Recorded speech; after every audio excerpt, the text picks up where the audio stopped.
transcendent being lives here? Ooh, if someone lives here, then why is it so chilly? I'm asking myself the same question. How strange. I'm quite sure that this is the location my mother wrote about, but surely...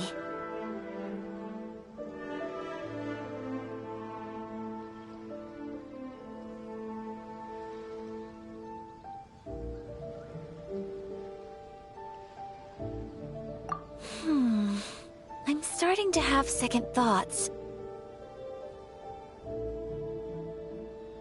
But since we're here, I still think we should go inside and explore in full. Yeah, makes sense. Who knows? Maybe there's a surprise waiting in there for us. So, what does the notebook say exactly? Let me think. A crane brings one fresh flower in its beak to decorate my hair, while a white rabbit sews a hemline from 4 rays of moonlight. Dressed appropriately, I face eastward and call out Tsubaki's name 7 times. In the blink of an eye, I'm standing on the path that leads to her house. Sounds like a fairy tale. So your mom would do a little ritual, and just like that, Tsubaki would come to meet her? I have a feeling that it could be some sort of code. Let's get a little closer before coming to any conclusions.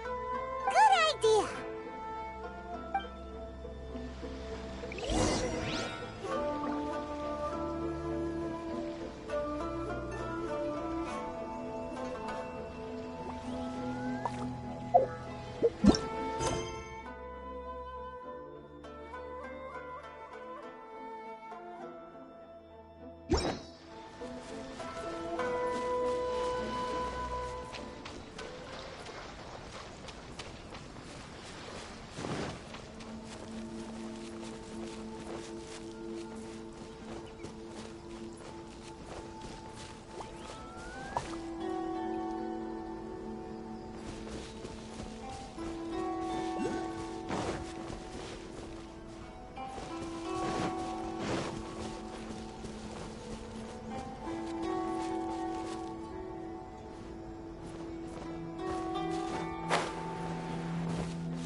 Don't blink!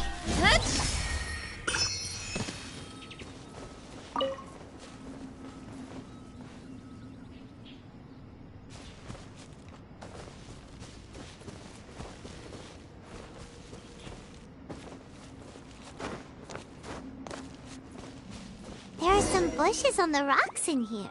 Could that be anything?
notebook says. Maybe it'll give us a hint.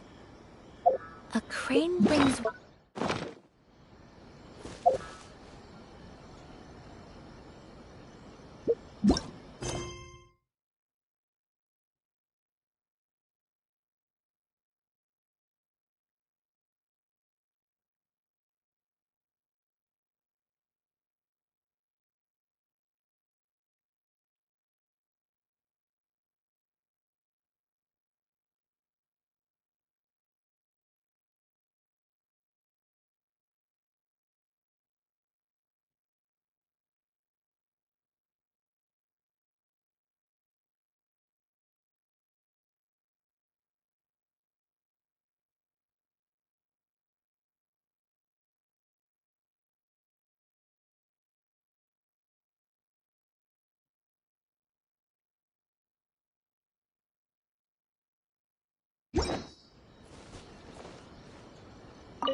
Did it open?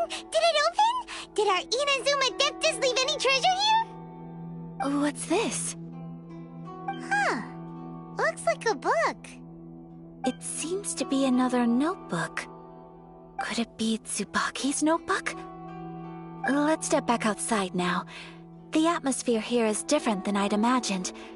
Somehow, it makes me a little reluctant to open the notebook. Paimon knows what you mean. Reading in low light is really bad for your eyes. Come on, let's get back outside.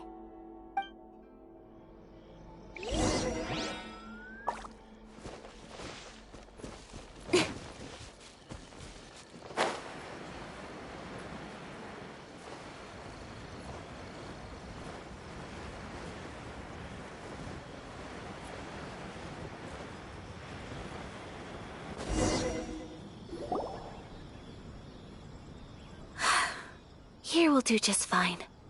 Alright, let's see what the notebook says. Ooh, Paimon bets it's all about mysterious treasure. So exciting!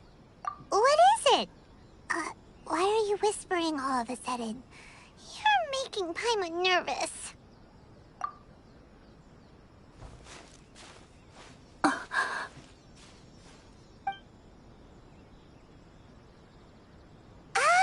You want to let Ayaka read the notebook without distraction.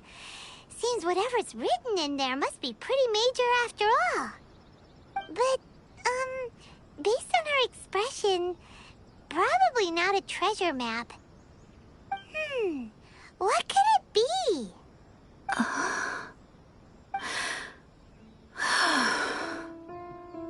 Traveler, Paimon, sorry to keep you waiting so long.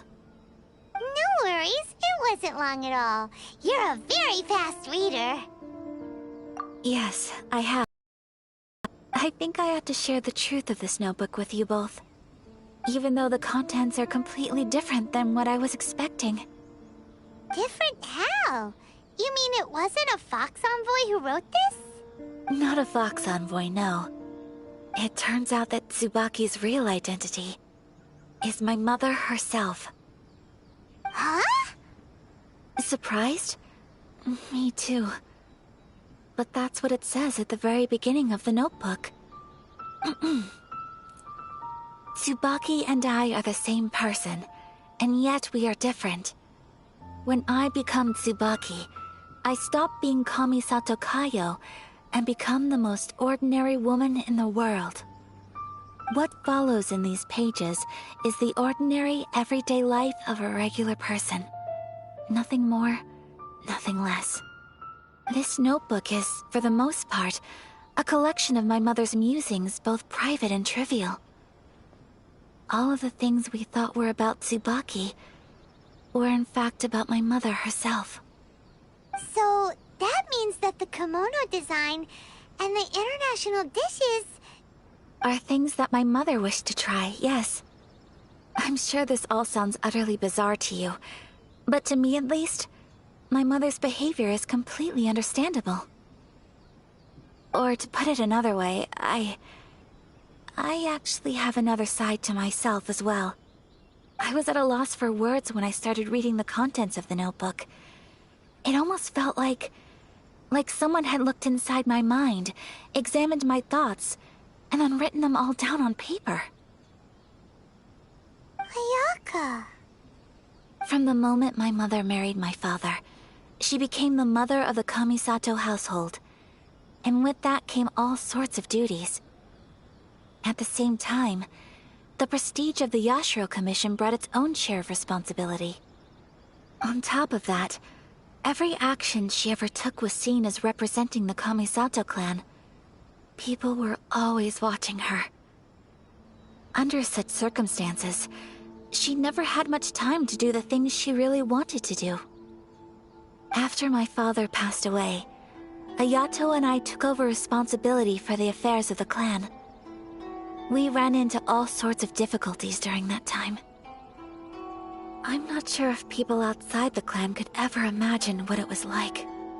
Every time I found myself up against a difficult issue, I'd ask myself, did my mother go through this too? What would she have done in this situation? Maybe it's because it had been so long since I last saw her, but somehow, all that was left of her in my mind was the sight of her that inspired awe and commanded respect. But my image of her was incorrect. When I read this notebook, I realized she was just like me. Underneath whatever position she may have held, she was just an ordinary person. She liked pretty kimonos. She wanted to try food from different places. She yearned to see sights she'd never seen before. Maybe this all sounds immature to you, but I feel just the same way. I want to live life not as Kamisato Ayaka, but as an ordinary woman.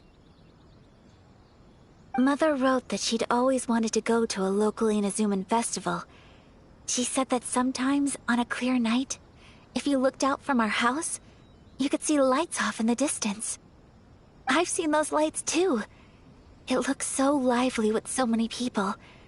And it's so brightly lit, it makes the whole sky glow. Of course, sometimes it does make me a bit anxious from a public order perspective. But for someone of my position to just show up at a festival with no warning, it could be considered improper etiquette. Especially in my parents' generation, when the Yashiro Commission didn't have a particularly close relationship with the populace. Even if no one stopped us, the idea of the Yashiro Commission going out into the crowd, it'd certainly draw some strange looks. People would probably start thinking there was trouble afoot. Mother said that she didn't want to put people on edge. She wanted everyone to enjoy the fun and freedom of the festival. She didn't want to disturb them, and didn't have much free time anyway, so she never went. Not even once. Aw, so the kimono design, that must have been the outfit she planned on wearing if she ever did go to a festival, right? That's right. And sometimes, festivals sell international food. She wanted to try that too. I hope this isn't a disrespectful thing to say, but I never knew my mother was so in touch with her inner child. Well,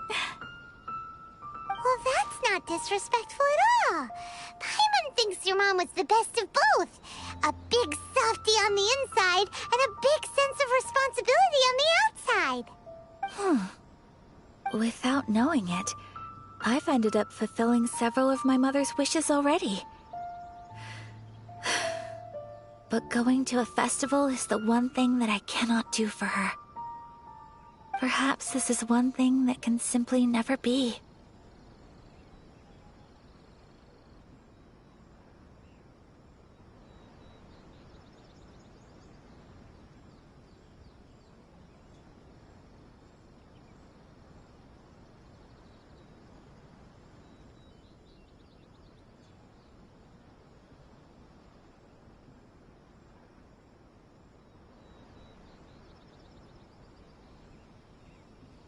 I understand.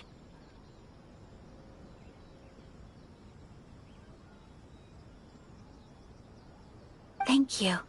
I think I realize something now. Mother and I are so similar in so many ways. The things she faced are things that I too will go on to face. She chose to place her unfulfilled wishes onto the identity of Tsubaki. As for me, I've already decided.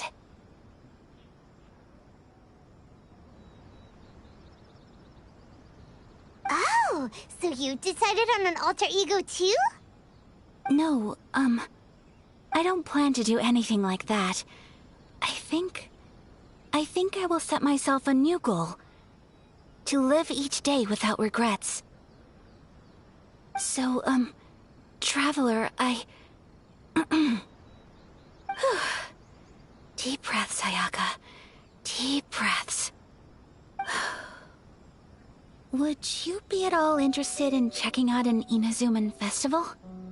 Paimon's been dying to go ever since we saw that poster! Paimon would love to go with you, Ayaka! Hey, come on, don't make fun. It's just because I used to have the same concerns my mother did. But now, I don't think I need to worry about it so much. I'm going to be true to myself and fulfill the wish that my mother and I shared. I know that you of all people can understand me going my own way on this. So, let's do this, you and me. Let's go to a festival together. Paimon wants to come! Festivals here have loads of tasty snacks too, right? Oh, and fun and games! Great. Thanks, you guys. If we head over now, we should still make it in time. Oh, good point! Today is the last day, right? What are we waiting for? Let's go!